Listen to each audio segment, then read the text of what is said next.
Olá e seja bem-vindo. O embate entre a direita e a esquerda na Comissão Parlamentar Mista de Inquérito do 8 de janeiro, a cada reunião fica mais intenso. E nesse embate os deputados Felipe Barros e Abílio Brunini foram direto ao ponto e desmontaram uma narrativa criada na CPMI pela base do governo sobre a tentativa de um suposto golpe. Com maestria, o deputado Felipe Barros ligou os pontos aparentemente isolados para contrapor os governistas, como Randolfo Rodrigues, que foi ao STF na hora das invasões, apontando o dedo para os culpados. Lembrando que a base do governo tenta na CPMI criminalizar o chamado bolsonarismo, que Lula já disse que precisa ser derrotado nas ruas do país. Veja. No início dessa minha fala, já digo que quero, nessa oitiva, aproveitando que o depoente não responderá nenhuma pergunta, senhor presidente, eu quero aproveitando que estamos chegando ao fim dessa CPMI, fazer o resumo de alguns fatos que nós pudemos ver nesses últimos meses aqui na CPMI. Mas antes disso, eu quero mostrar o primeiro vídeo, que é do senhor Wagner Freitas, do impeachment da Dilma. É a intolerância, é o preconceito de classe contra nós. Quero dizer em alto bom tom que somos defensores da unidade nacional e que isso implica agora, nesse momento, ir para as ruas entrincheirados com arma na mão se tentarem derrubar a presidenta Dilma Rousseff. Então, senhor presidente, eu gostaria, porque eu disse sobre essa fala do Wagner Freitas fora dos microfones, no início dessa audiência, ao senador Randolfo Rodrigues. Gostaria até que ele estivesse presente aqui hoje, porque os defensores da paz, os defensores da democracia, defendem ditaduras, do impeachment da Dilma. O líder sindical da CUT foi dentro do Palácio do Planalto dizer que estariam entrincheirados e pegariam em armas para defender a presidente Dilma Rousseff.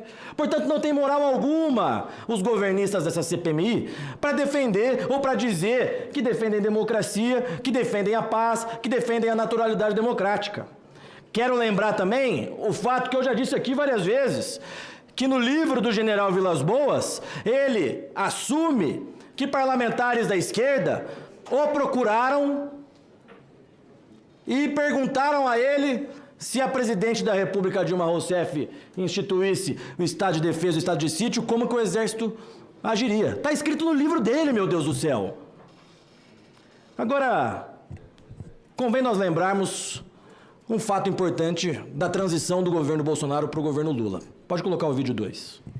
Nós temos que ter consciência que nós derrotamos o Bolsonaro. Mas o bolsonarismo está na rua desse país, raivosa e sem querer reconhecer a derrota que eles tiveram.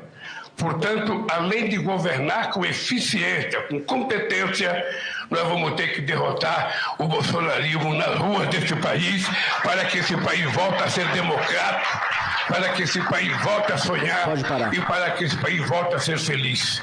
Esse é um compromisso nosso. Então essa gente que renasceu no neofascismo colocado em prática no Brasil tem que ser extirpada. E nós vamos ser muito duros com essa gente para eles aprenderem a voltar a ser civilizados. Essas falas foram do atual presidente da República, o Lula, durante a transição do governo. Transição do governo, inclusive, que recebeu o primeiro informe de inteligência da BIM, senadora Elisiane Gama.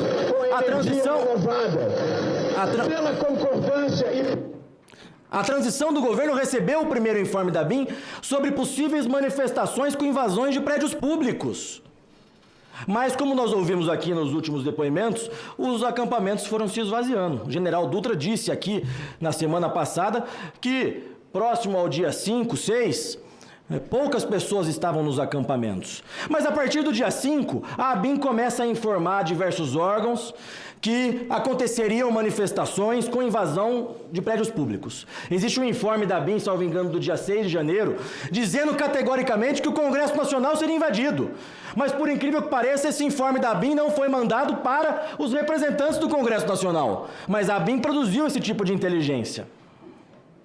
O general Dias recebeu no seu celular pessoal todos esses informes. O general G. Dias, que era o responsável pela segurança do Palácio do Planalto, sabia que aconteceriam manifestações com invasão de prédios públicos e nada fez. Teve uma reunião para que constituíssem o PAI, o Plano de Ações Integradas, e a Coronel Cíntia, no seu depoimento na CPI do Distrito Federal, disse que o GSI foi convidado e foi o único órgão que não compareceu, senhor presidente. O GSI foi convidado e não compareceu.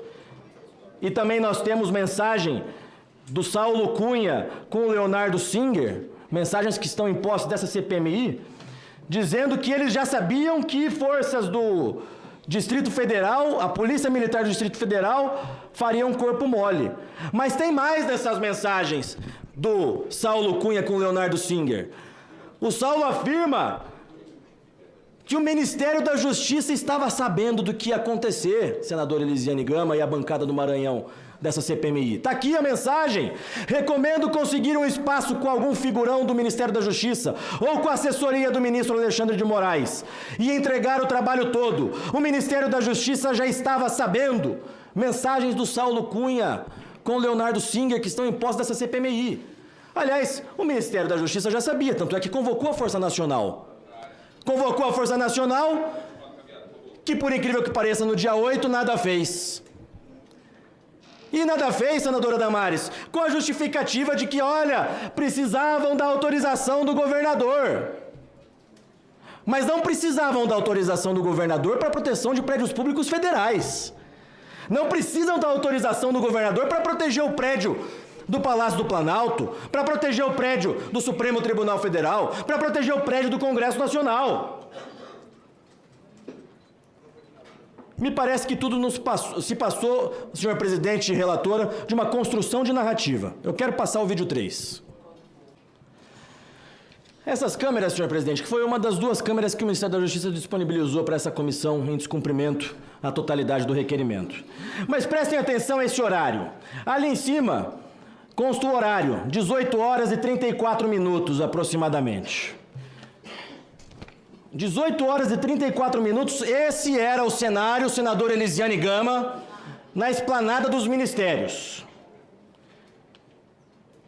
Às 18 horas e 36 minutos, olha, mesmo horário, estava acontecendo exatamente isso que vocês estão vendo no telão.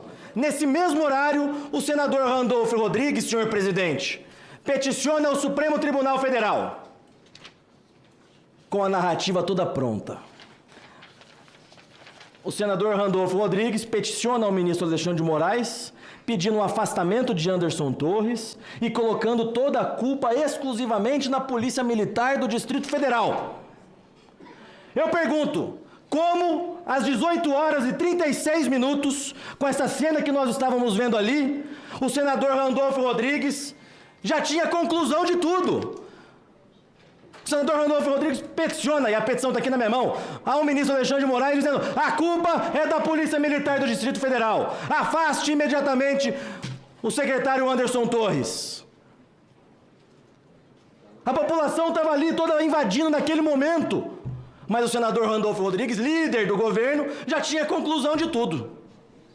Aliás, eu quero lembrar aqui que a CPI começou com a assinatura da senadora Soraya, da senadora Elisiane Gama e do senador Randolfo Rodrigues. Eles coletaram as assinaturas necessárias para instalar uma CPI exclusivamente do Senado Federal. Mas no dia 18 de janeiro, o presidente Lula diz: CPI não vai ajudar. E milagrosamente, o governo desiste da CPI. Não só desiste, como começa a atuar para inviabilizar a CPMI. Começa a oferecer emendas parlamentares para os deputados e senadores retirarem suas assinaturas. Mas tem mais, senhor presidente. O interventor, senhor Ricardo Capelli, ele inocenta no seu relatório o coronel Fábio, da Polícia Militar do Distrito Federal, que é o responsável por ter colocado a tropa de sobreaviso. Inclusive tem mensagens dizendo que fariam embargos auriculares com o Andrei, o chefe da Polícia Federal, para soltar o Fábio. O coronel Klepter, que transmitiu essa mensagem à tropa, foi promovido pelo Capelli. Então, como é essa equação do governo? Os responsáveis por deixar a tropa de sobreaviso foram promovidos pelo Capelli, o interventor. O GSI, que era o responsável pela segurança do Palácio do Planalto, desde o dia 5 sabia do que ia acontecer, não acionou o Plano Escudo, mentiu nessa CPMI. Nós temos ofício do comandante do Exército Brasileiro dizendo que o Plano Escudo não foi acionado, que era responsabilidade do GSI. E ele nada fez. GSI, o senhor G. Dias, o general do Lula, nada fez. Aliás, o Capelli, interventor, tinha todas essas imagens, senhor presidente. E quando vazam essas imagens para a CNN, não sei de quem que vazam, mas curioso é que quem tinha as imagens vira ministro do GSI. O Ricardo Capelli virou ministro do GSI com a demissão do general G. Dias. Curioso isso. Um fato curioso. E agora a Força Nacional, que é a força... Eu vou concluir, deputado. Pode ficar tranquilo que quem comanda o tempo é o presidente da CPMI. Agora, em relação à Força Nacional, nós não conseguimos ouvir até agora. Força Nacional, que estava acionada desde o dia 6 para a proteção de prédios públicos federais, que não precisava de autorização de governador nenhum e que nada fez diante das invasões. Então, senhor presidente, cada vez mais eu chego à conclusão de que tudo se passou de uma grande construção de narrativa, em que o governo disse, deixem entrar, deixem invadir, porque nós teremos lucros políticos em decorrência das invasões. Obrigado, senhor presidente. Daqui com a energia renovada, pela concordância e pela discordância, porque essa é a democracia que nós conquistamos. Nós derrotamos a censura, nós derrotamos a tortura, nós derrotamos o bolsonarismo para permitir a democracia e a manifestação livre de todas as pessoas. Será que após essa CPMI, a relatora, o presidente da CPMI e outros vão estar gritando também por aí que estão no caminho de derrotar o bolsonarismo também? Porque se aqueles que devem julgar saem gritando por aí, tirando a sua imparcialidade, falando que derrotaram o bolsonarismo, aqueles que têm também o dever de investigar, como essa CPMI, vão gritar por aí que estão tentando derrubar o bolsonarismo? Eu posso dizer a cada um de vocês, nenhum de vocês derrotarão o bolsonarismo, nem o Barroso, nem ninguém. O bolsonarismo não é um movimento formado por Bolsonaro, apesar de usar o nome dele no título. Mas é um levante da população brasileira contra esses corruptos que estão tentando esconder. É um levante da população brasileira em cima dos nossos valores que nós queremos defender, em defesa da família, em defesa da nossa pátria. O bolsonarismo já é um agregar de valores em defesa de uma causa. E para derrubar cada um brasileiro que se diz bolsonarista, vai ter que derrubar mais de 50 milhões e não vão conseguir. E por mais que vocês façam militância de um lado, quero dizer ao senhor deputado, aos senhores deputados dessa CPMI, vocês não vão apagar o verde e amarelo da nossa bandeira. A questão levantada por Felipe Barros é pertinente, porque até o momento o que se percebe é que o grande beneficiado foi o governo Lula, em sua sede de vingança para derrotar o bolsonarismo nas ruas. E as próximas sessões da CPMI serão ainda mais intensas, já que Mauro Cid jogou mais lenha na fogueira, com sua delação premiada, confirmando a tal minuta do golpe. Isso era tudo que a esquerda queria ouvir. Se ele mentiu ou não, o fato é que isso deixou os governistas babando com um gostinho de sangue na boca para acabar com o ex-presidente.